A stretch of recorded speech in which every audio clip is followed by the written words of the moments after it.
huge electricity needs by AI data centers requires a higher power demand than certain cities and are projected to keep increasing with ever-growing language models and datasets. Can nuclear energy make an unexpected comeback by being the solution to big tech's energy needs? Stay tuned to find out.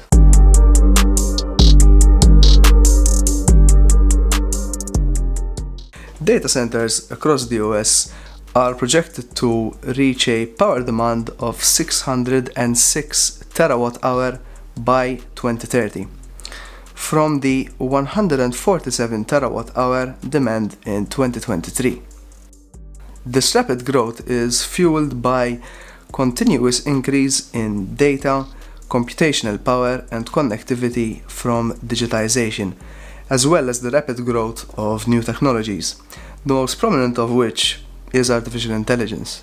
To get an idea of the energy requirements for AI systems, imagine this. One simple search on ChatGPT requires almost 10 times the energy required for a simple Google search. Adding this up to millions of daily users results in a staggering 621.4 megawatt-hour per day. And more sophisticated tools such as image, audio, and video generation require even more energy. And this is exactly where nuclear energy has made a surprising comeback, with tech giants such as Amazon, Microsoft, Google, Meta, and TerraPower investing billions of dollars in this technology deemed too dangerous by the anti-nuclear movement worldwide. Reactor meltdowns in Chernobyl, Fukushima, and 3 Mile Island have, as stated by Mark Nelson, founder of the Radiant Energy Group, converted a lot of people to be against it. But the source of public concern is attributed to nuclear weapons and warheads. However, the renaissance in nuclear energy isn't just fueled by these tech giants. Public interest in nuclear energy has been steadily on the rise, as it is becoming clearer that it is one of the best solutions for a more sustainable future.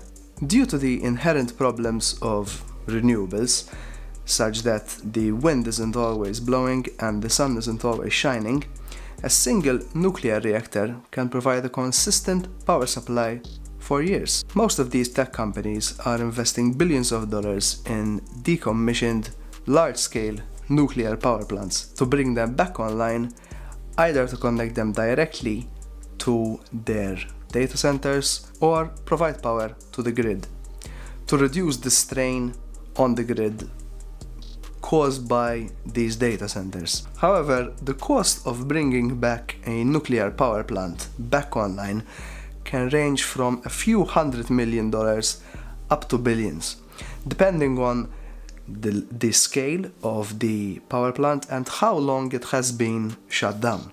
This is where SMRs come into the picture. SMRs, or small modular reactors, are quicker and cheaper to build, and because they are modular, SMRs can be scaled up with increased power demand. SMRs are ideal for small to moderate power generation of up to 300 megawatts per reactor. They can be prefabricated in a factory and transported to be installed on site.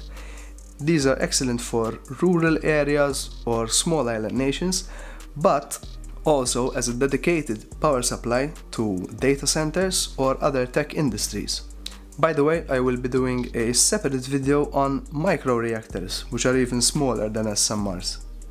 There are countless SMR designs being developed worldwide. However, one feature commonly in use is a passive cooling system to maintain heat removal from the reactor.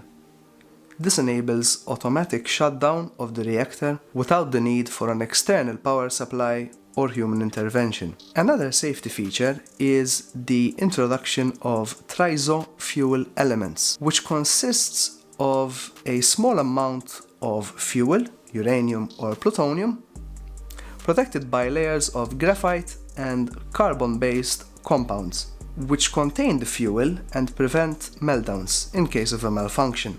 Furthermore, new reactor designs must comply with high safety requirements, and operation of safety systems must be independent of the environmental conditions.